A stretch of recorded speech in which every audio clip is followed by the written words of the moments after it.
राधे राधे। आज हम जा रहे हैं सिरमौर हिमाचल प्रदेश में माँ बाला सुंदरी के मंदिर के दर्शन करने। हमारे घर की कुल देवी हैं। बहुत सारे लोग इनको मानते हैं, बहुत मान्यता भी है देवी की। पिंडी रूप में यहाँ पे दर्शन है। बाय रोड हम लोग पानीपत से जा रहे हैं, तो मैंने सोचा क्यों ना एक ट्रिप की जो मेरा छोटा सा व्लॉग है उस पर ज़रूर शेयर की जाए आप लोगों के साथ। साथ में दर्शन की भी एक यादगार हमेशा रह जाती है।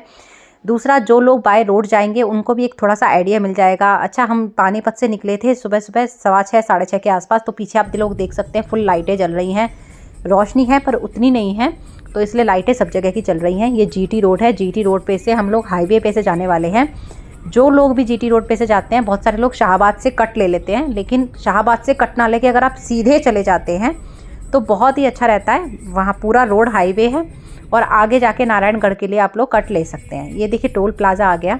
टोल प्लाज़ा पे अब तो रुकने की ज़रूरत ही नहीं पड़ती है, क्योंकि टैक्स सिस्टम आ गया है। तो टैक्स सिस्टम जब से आया है तब से कोई दिक्कत वाली बात नहीं है। तुरंत ही पैसे उसमें से चालान टाइप के उसमें से निकल जाते हैं अकाउंट में से, और फिर इस तरह से रुकना नहीं पड़ता। 10 साल से मैं देख रही हूँ ये जो जीटी रोड है ना, ग्रांड ट्रंक रोड, जिसे शेरशाह सूरी मार्ग भी कहा जाता है। NH1 पहले कहा जाता था, अब 44 इसे कहा जाता है। यहाँ पे कंस्ट्रक्शन चलता ही रहता है किसी ना किसी चीज़ का। तो देखिए, पहले आएगा करनाल, फिर आएगा कुरुक्षेत्र, फिर आएगा आगे शाहबाद। लेकिन हमें शाहबाद से जो कट आता है वो वहाँ पे नहीं जाना है। आगे हम हाईवे पे सीधे निकल जाएंगे। उससे क्या है, टाइम की बचत होगी और सीधे नारायणगढ़ के लिए जाएंगे और फिर वहाँ से हम लोग सिरमौर के लिए, त्रिलोकपुर के लिए हम लोग टर्न ले लेंगे। हिमाचल की सीमा जब प्रारंभ हो जाएगी। बीच में CNG हम लोग फिल करने के लिए उतरे थे, तो हम लोग भी थोड़ा सा उतर गए। काफ़ी देर से 2 घंटे से बैठे बैठे पैरों में थोड़ा जाम सा हो गया था। अब ये देख लीजिए, ये दूर आपको पहाड़ दिख रहे होंगे थोड़े थोड़े से, बहुत हल्के हल्के से। तो ये हिमाचल आ गया, इसका मतलब पहाड़ आ गए। तो ये देखिए साइड में भी आपको दिख रहे होंगे। तो अब हम हिमाचल की सीमा में प्रवेश कर चुके हैं और ये त्रिलोकपुर आ गया है हमारा धाम। देवी माता के हम अंदर प्रांगण में आ गए हैं। हम तो क्या आते हैं, देवी बुलाती है, भगवान बुलाते हैं तो ही आप आते हैं, नहीं तो चाहे आप कितने भी नज़दीक में रहे, सालों साल लग जाएंगे आपको, तो भी हमारा जाना या आप किसी का भी जाना पॉसिबल नहीं है अगर माता या भगवान ना बुलाएं। देखिए, कुल देवी के लिए मैं कहूँगी सभी लोगों से जो मेरा ब्लॉग देख रहे हैं, वीडियो देख रहे हैं, कुल देवी के दर्शन करने आप लोग अपने पूरे परिवार के साथ जाइए। क्योंकि कुल देवी को प्रसन्न करके रखोगे तो आपकी घर में बहुत बरकत रहेगी। ये इस बात से कोई भी वो नहीं है, दो राय नहीं है। याद करिए, मेघनाथ जो था रावण का बेटा, हमेशा अपनी कुल देवी को प्रसन्न करके रखता था वो।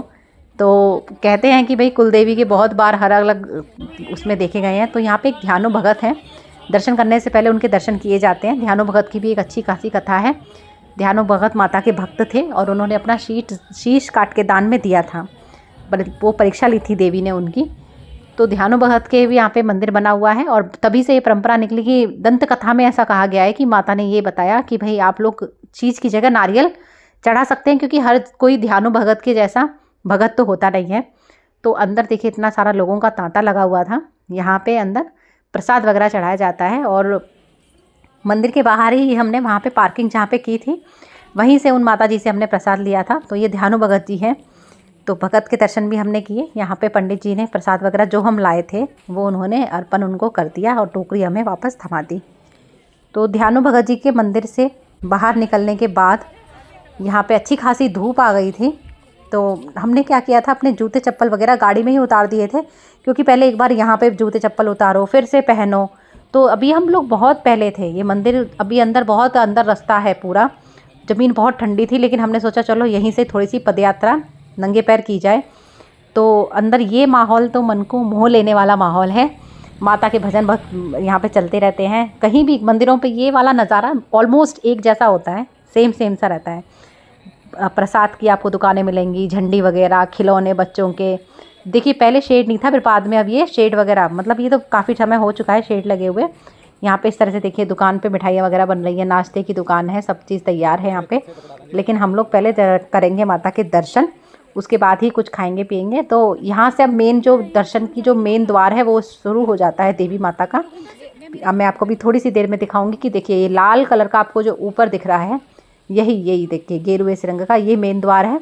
यहाँ से हम लोग अपने घर से ही बहुत कुछ सामान लाए थे और जो प्रसाद था वो यहाँ की जो दुकानें हैं वहाँ से ही हमने ख़रीदा। क्योंकि देखिए बहुत लोग यही सोचते हैं कि भाई यहाँ से हमारा प्रसाद बटे, यहाँ से वो लोग खरीद के जाएं। तो घर से जो सामान लाना था हम पन्नी में ले आए थे अपना माता को अर्पण करने के लिए।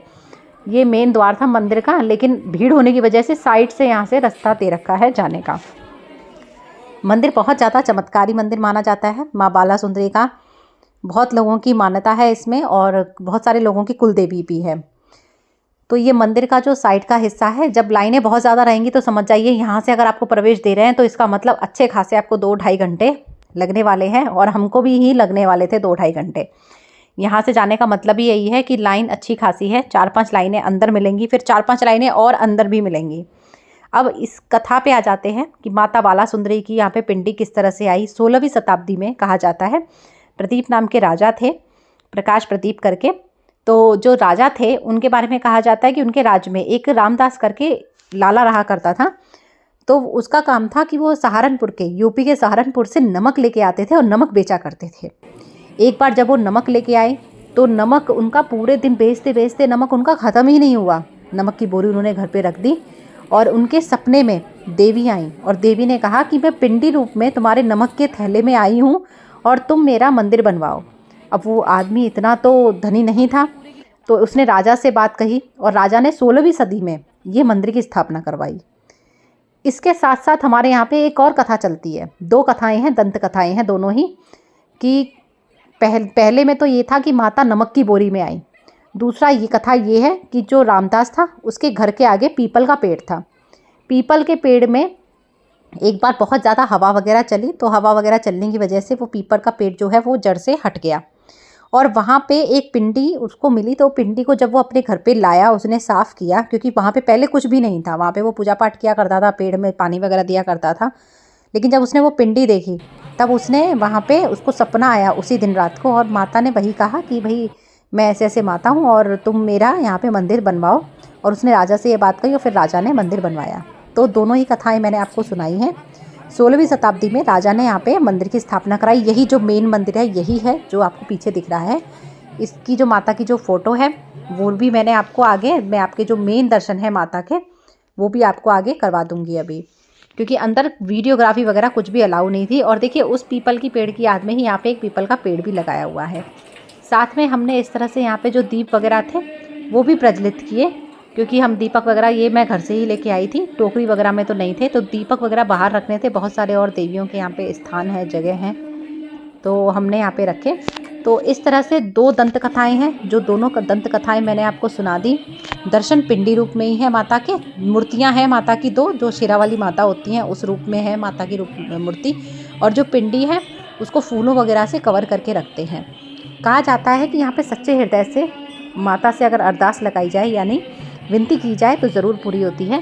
यहाँ पे गणेश जी, शिव पार्वती, भैरव बाबा, जितनी भी देवियाँ होती हैं, गौ माता की भी है यहाँ पे। इस तरह से यहाँ पे पूरे मंदिर के अंदर, ये मंदिर का पूरा प्रांगण है।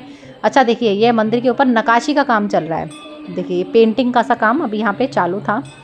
तो बहुत ज़्यादा यहाँ पे आज भीड़ वगैरह भी काफ़ी थी, हमें अच्छे खासे 2-2.5 घंटे लग गए थे। तो ये पीछे देखिए, यहाँ पे देवियाँ का मंदिर है। यहाँ पे अलग अलग सारी देवियाँ हैं। यहाँ पे दुर्गा जी भी हैं, फिर शिव पार्वती का जैसे मैंने बताया था परिवार है, गणेश जी हैं, भैरव बाबा हैं। यहाँ पे देखिए ये सिंदूर के लिए, तिलक के लिए है। जैसा हम करते हैं ना वैसा ही हमारे बच्चे करते हैं। तो अगर बच्चों को कुछ चीज़ सिखानी है तो पहले खुद अच्छी चीज़ें करो। मैंने तिलक लिया तो मेरे बेटे ने भी तुरंत ही उंगली में इतना सारा तिलक ले लिया लगाने के लिए। तो यहाँ पे एक शेर है माता जी का, बहुत बड़ा, बहुत अच्छा शेर है।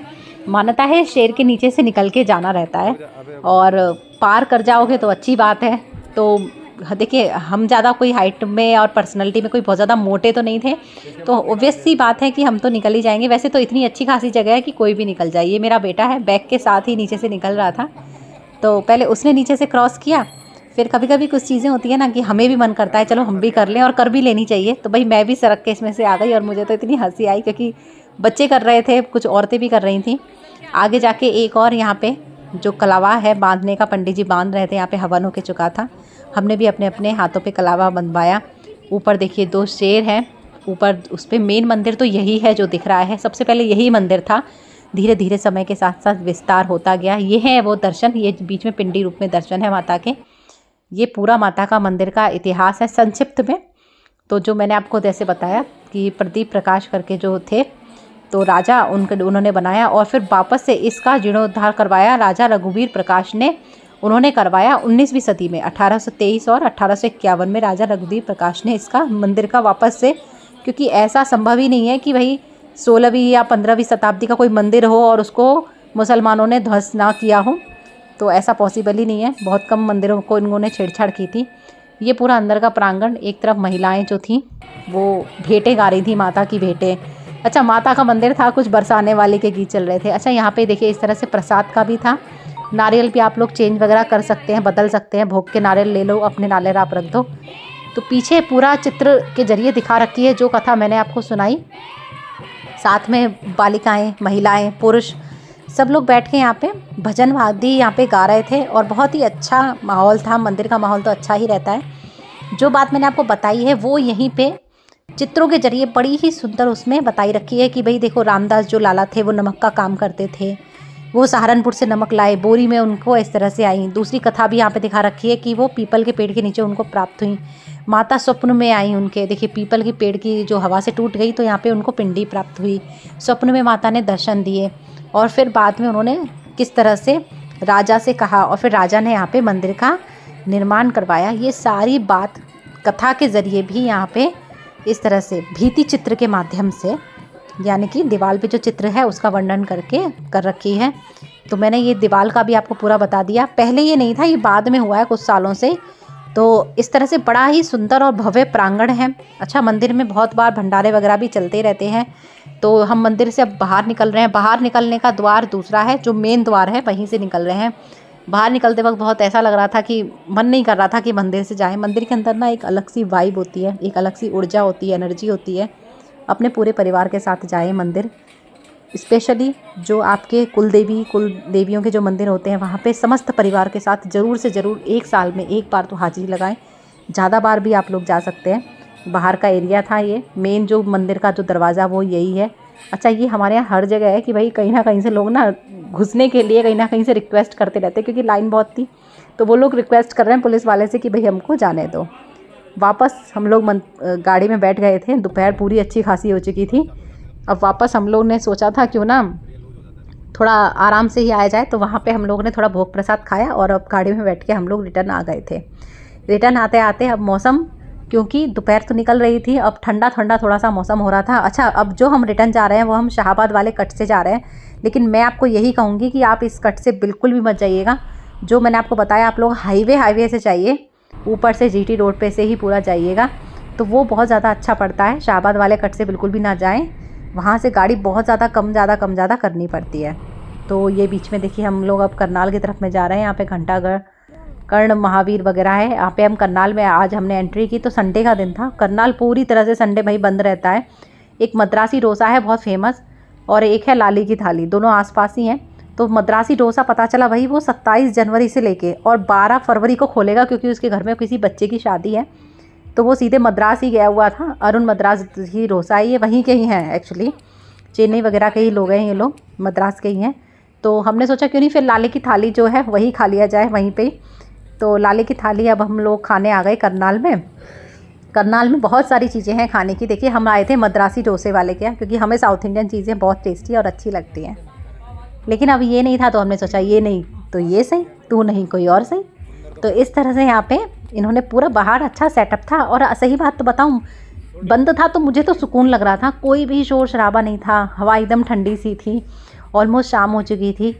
तो फिर यहाँ पे देखिए वहाँ पे लिख भी रहा है उसने, नीचे बैनर लगा के गया है बाकायदा कि भाई मैं इतने से इतने बजे तक नहीं हूँ, इतने दिनों के लिए, और उसके बाद आऊँगा। अब ये लाली की थाली का मेनू है जो आपके सामने मैंने आपको दिखा दिया। हमने डिलक्स और स्पेशल थाली ऑर्डर की है, साथ में चाइनीज़ प्लेटर है इनके यहाँ पे, लेकिन चाइनीज़ हमें इतना ज़्यादा भाता नहीं है। तो हमने क्या किया, सिर्फ एक मोमोज़ की प्लेट ही ऑर्डर की। तो कभी भी आप लोग करनाल आएँ तो भाई आ सकते हैं। खाना सादा था, अच्छा था, बहुत ज़्यादा ओवर स्पाइसी नहीं था, क्वालिटी अच्छी थी। ये देखिए ये पहली हमारी डिलक्स थाली जो है वो आ गई है। उसमें रोटी है, नान है, कुलचा भी है, और साथ में उसमें मिस्सी रोटी भी दे रखी है। ठीक है, इसमें भी देखिए कुलचा दे रखा है। इसमें ये जो 140 रुपये वाली जो थाली थी स्पेशल थाली, ये वो है। सब्जियां आप अपनी मर्ज़ी से चेंज करवा सकते हैं। देखिए स्लोगन देखिए, जिस दिन खाना ना बनाए घरवाली, काम आएगी लाली की थाली। मैंने मेरे बेटे से पूछा कैसा था खाना, तो उसने कहा अच्छा था। पहले हम लोगों ने एक थाली मंगवाई, टेस्ट अच्छा लगा, फिर हमने और ऑर्डर किया। मोमोज़ मंगाए। मोमोज़ थोड़े स्पाइसी लगे हमने, तो हमने बाद में थोड़े बहुत ही ये खाए। तो यहाँ से लाली की थाली के यहाँ पे देखिए चना मसाला है, मिक्स वेज है, ग्रेवी चाप है, शाही पनीर है, कढ़ाई पनीर है, दाल मखनी है। अपने आप से आप ले सकते हैं। आगे जाके एक मद्रास कैफ़े था। अभी मद्रासी डोसा तो हमको बंद मिला, अरुण वाला। तो करनाल में ही मद्रासी कैफ़े है ये, मद्रास कैफ़े करके। तो इनका भी भाई डोसा फेमस है। तो फिर हमने सोचा, क्योंकि हमें तो साउथ इंडियन खाने की क्रेविंग हो रही थी, हमारा तो मन था, तो हम लोग आ गए। तो ये मद्रास कैफ़े का पूरा चार्ट है, आप लोग देख सकते हैं। अंदर सिटिंग अरेंजमेंट अच्छा था, बैठने की अच्छी खासी व्यवस्था थी। करनाल मुझे पानीपत से हर चीज़ में थोड़ा सा बेटर ऐसे लगता है कि मतलब वहाँ के जो क्वालिटी है, फूड क्वालिटी, वो यहाँ से बेटर है। ऑनेस्ट रिव्यू आपको मैं अगर दूँ, देखिए पानीपत की बहुत चीज़ों ने लोगों ने डाल रखी होगी, इसमें कोई डाउट नहीं है, लेकिन अगर मैं कंपेयर करूं तो मैं ऑनेस्ट रिव्यू दूंगी कि वहाँ की बहुत सारी चीज़ें क्वालिटी वाइज बेटर हैं, अच्छी है। वहाँ के लोगों ने टेस्ट बरकरार करके रखा है।